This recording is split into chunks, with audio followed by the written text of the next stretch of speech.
나를 우선순위에 두는 심리 연습. 마음의 목소리를 알아차려야 하는 이유.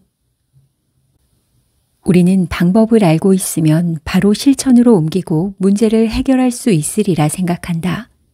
천만의 말씀이다. 배우고 실천하고 문제 해결의 프로세스가 물 흐르듯 이어지는 것은 이 세상에 AI 로봇밖에 없다. 알파고가 딥러닝을 통해 바둑을 익히고 이를 바로 실천으로 옮겨 이세돌 구단을 이겨버린 것은 알파고가 인간이 아니라서 가능했다.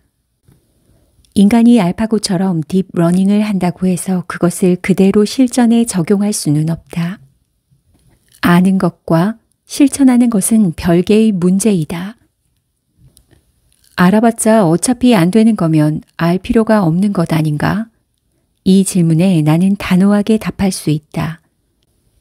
그럼에도 불구하고 알아야 합니다.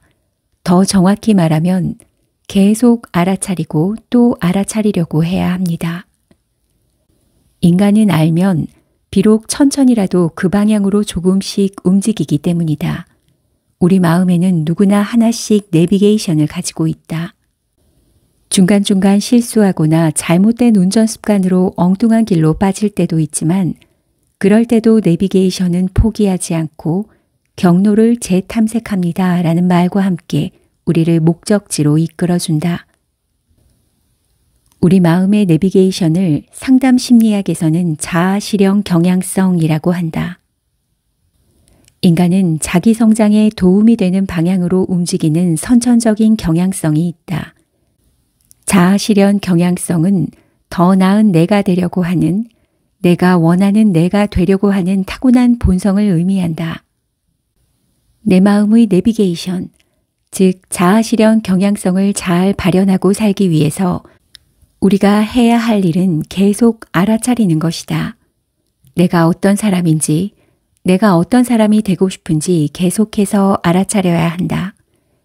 그 과정에서 보기 싫은 내 모습을 볼 수도 있고 계속 제자리 걸음을 하는 것 같아 좌절할 수도 있다. 그렇지만 그럼에도 계속 봐야 하고 알아차려야 한다. 살을 빼고 싶다면 무서워도 계속 체중계에 올라가 봐야 한다. 부자가 되고 싶다면 마음이 아파도 통장 잔액을 계속 확인해야 하고 배가 아파도 부자들의 이야기를 들어봐야 한다. 이렇게 나를 관찰하고 알아차리는 과정들 자체가 사실은 제자리 걸음이 아니라는 것도 기억했으면 좋겠다. 종종 걸음일지 몰라도 분명히 조금씩 나아가고 있다. 생각해보면 어린 시절 키가 쑥쑥 자랄 때도 정작 나는 내 키가 크고 있는 것을 잘 몰랐다. 어느 날 문득 내가 이렇게 컸나? 라고 깨닫거나 주변에서 야, 너 볼 때마다 키 큰다 라고 할 때나 알아차렸다. 내가 어떤 사람인지, 어떤 사람이 되고 싶은지 알아차리는 것을 멈추지 않는 한 당신은 분명히 1cm씩이라도 성장한다. 그 알아차림은 차곡차곡 쌓여 어느새 5cm가 되고 10cm가 된다. 10cm쯤 크면 나도 알고 주변도 알아본다. 분명히 다른 사람이 되어 있다는 것을 말이다. 걱정과 불안의 악순환을 끊어내는 연습. 걱정은 언제나 우리 삶에서 함께한다. 어렸을 때는 대학에 갈 수 있을지 걱정하고 대학에서는 취업할 수 있을지 걱정한다. 누구나 걱정하고 살지만 너무나도 자주 깊게 걱정하며 힘들어하는 사람들을 만나볼 수 있다. 그 사람들도 자신의 걱정이 삶을 갉아먹고 있으며 그 때문에 얼마나 자신의 삶이 괴로워지는지, 즉 걱정이 얼마나 삶에 유해한지 잘 알고 있다. 잘 될 거야, 걱정하지 말자라고 되뇌지만 어느샌가 정신을 차리고 보면 또 걱정하며 불안해하는 나를 발견하곤 한다. 당신이 걱정하는 일의 90%는 실제로 일어나지 않는다. 이 말은 당신이 걱정하는 일이 실제로 일어날 확률은 매우 희박하니 걱정할 필요가 없다는 매우 합리적인 메시지를 담고 있다. 그러나 안타깝게도 우리 마음은 그렇게 합리적으로 생각하지 않는다. 오히려 내가 걱정을 했더니 걱정했던 일이 일어나지 않았어 라고 말한다. 우리가 걱정하는 일들은 어떻게든 피하고 싶을 정도로 끔찍한 결과들일 경우가 많다. 그런데 단지 걱정만 했을 뿐인데 그런 끔찍한 결과가 실제로 거의 생기지 않더라는 것이다. 사실 많이 걱정했기 때문에 끔찍한 결과를 피할 수 있었던 것은 아니다.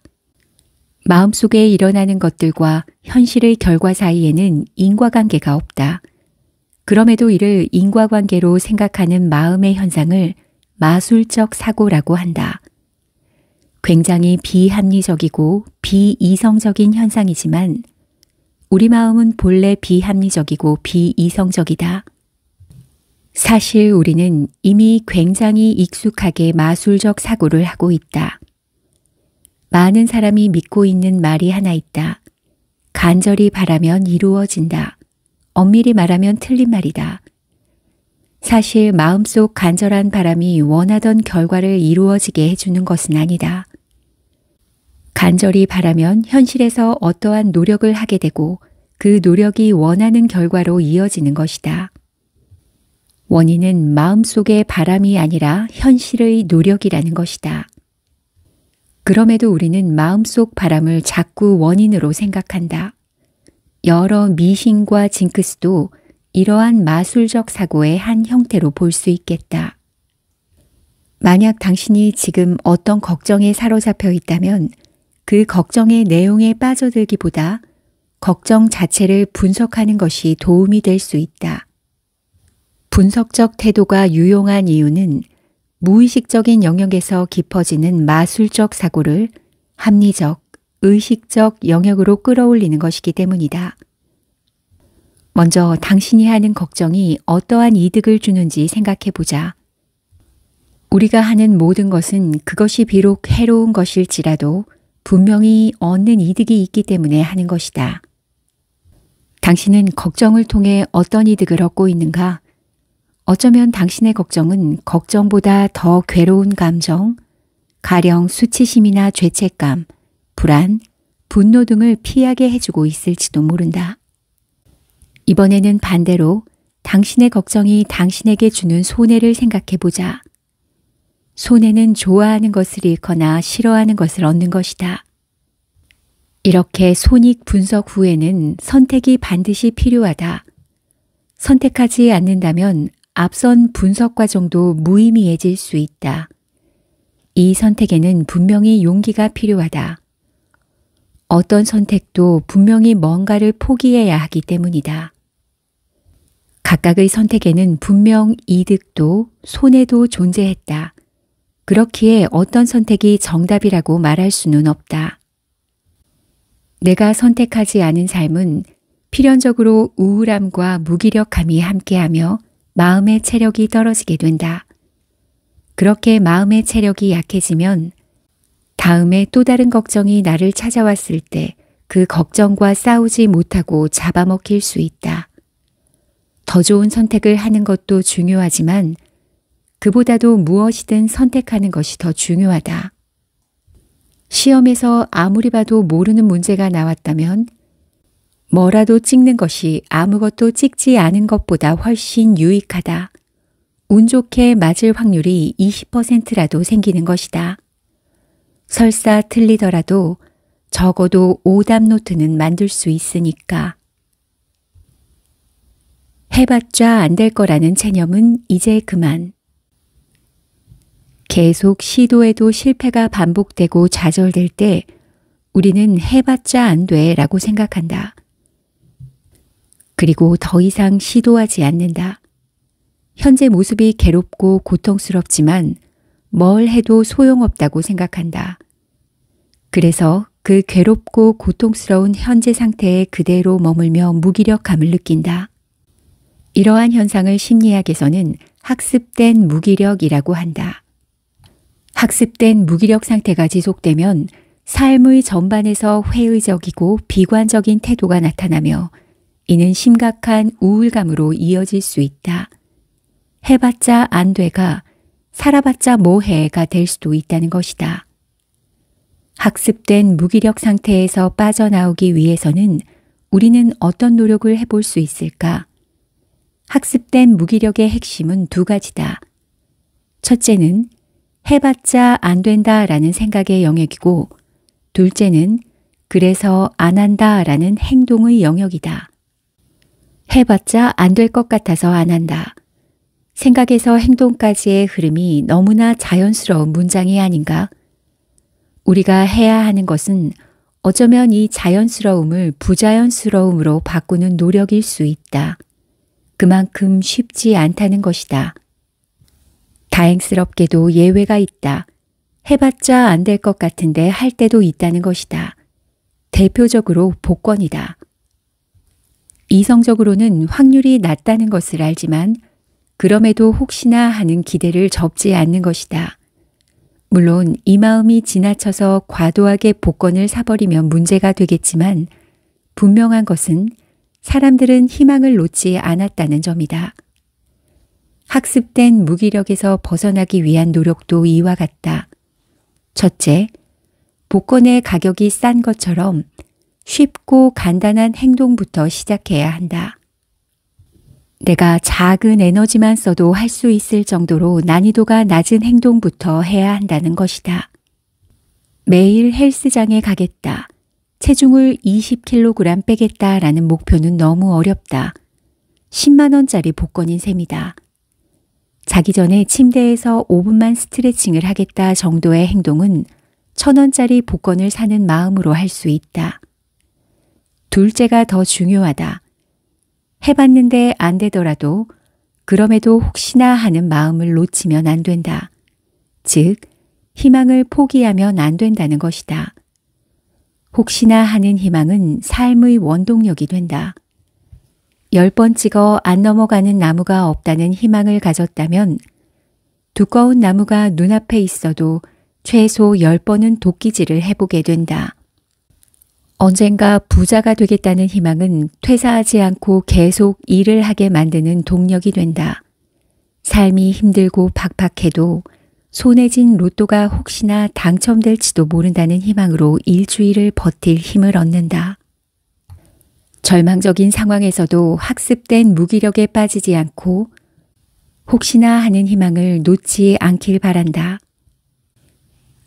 자존감 만능주의에서 벗어나기 위한 3단계. 바야흐로 자존감 만능주의의 시대다. 자존감이라는 개념이 심리학계에서는 오래전부터 활발히 연구되어 온 주제이긴 하지만 10년 전만 하더라도 대중에게는 이토록 익숙한 개념은 아니었을 것이다. 나는 자존감을 마음의 근육이라고 표현한다. 자존감이 높다는 것은 내 마음에 근육이 많은 셈이고 자존감이 낮다는 것은 근육이 부족하다는 의미다. 기본적으로 근육이 많으면 신체 건강에 도움이 되는 것은 확실하다. 근육은 몸에 생기는 고통을 함께 버텨주고 지지해주는 역할을 한다. 마음의 근육인 자존감도 마찬가지다. 자존감은 살면서 겪는 어쩔 수 없는 고통들을 좀 더 잘 견디게 해주고 회복하도록 도와주는 역할을 한다. 그렇기에 자존감이 심리적인 적응에 중요한 역할을 하는 것은 사실이다.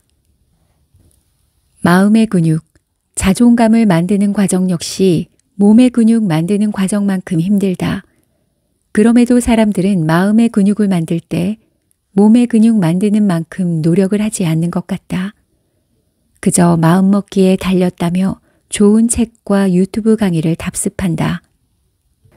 마음의 근육은 눈에 보이지 않는다. 마음의 근육에는 기준이 없다. 그렇기에 자존감을 높이는 것은 결코 쉽지 않은 것임을 명심했으면 좋겠다.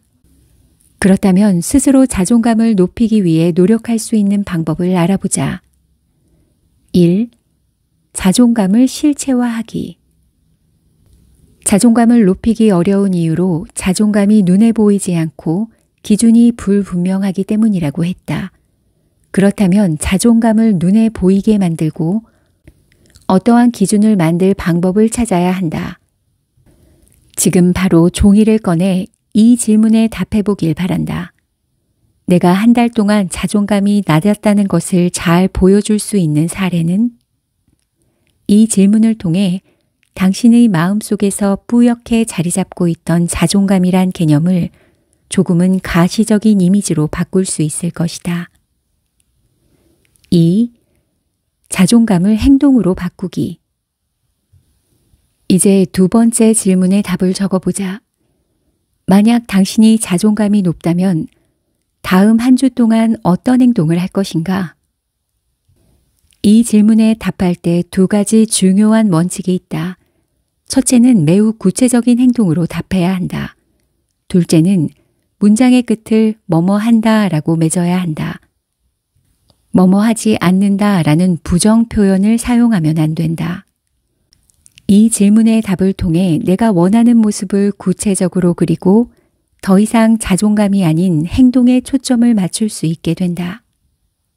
3. 자존감이 높은 사람인 척 연기하기. 책 미움받을 용기로 유명한 아들러의 개인 심리학에서는 마치 뭐뭇인 것처럼 행동하기라는 기법이 있다. 이렇게 억지로 뭐뭐인 척 행동을 하게 하는 것은 우리의 행동과 마음은 서로가 양방향으로 영향을 미치기 때문이다. 예를 들어 억지로 미소 지으면 조금은 기분이 좋아진다. 에너지가 넘치면 운동을 하고 싶은데 운동을 하면 에너지가 넘친다. 우울하면 아무것도 하지 않게 되는데 아무것도 하지 않아서 더 우울해진다. 이러한 양방향성은 자존감에서도 마찬가지다. 한 번의 경험은 생각보다 큰 효과를 가져다 줄 것이다. 0과 1은 다르다. 한 번이라도 시도하면 두 번째부터는 좀 더 쉽게 시도할 수 있다. 두 번은 세 번이 되고 세 번은 네 번이 된다. 그렇게 당신의 삶에서 자존감이 높은 사람처럼 행동하는 기간이 많아질 것이다. 그러다 보면 억지스럽게 하던 행동이 자연스럽게 몸에 밴다. 몸에 밴 기억은 특히 오래 간다. 자전거 타는 법을 배워놓으면 몇 년을 쉬다가 타도 금세 다시 타는 것처럼 말이다. 그렇게 나는 자존감을 연계하는 사람에서 자존감이 몸에 밴 사람이 되는 것이다.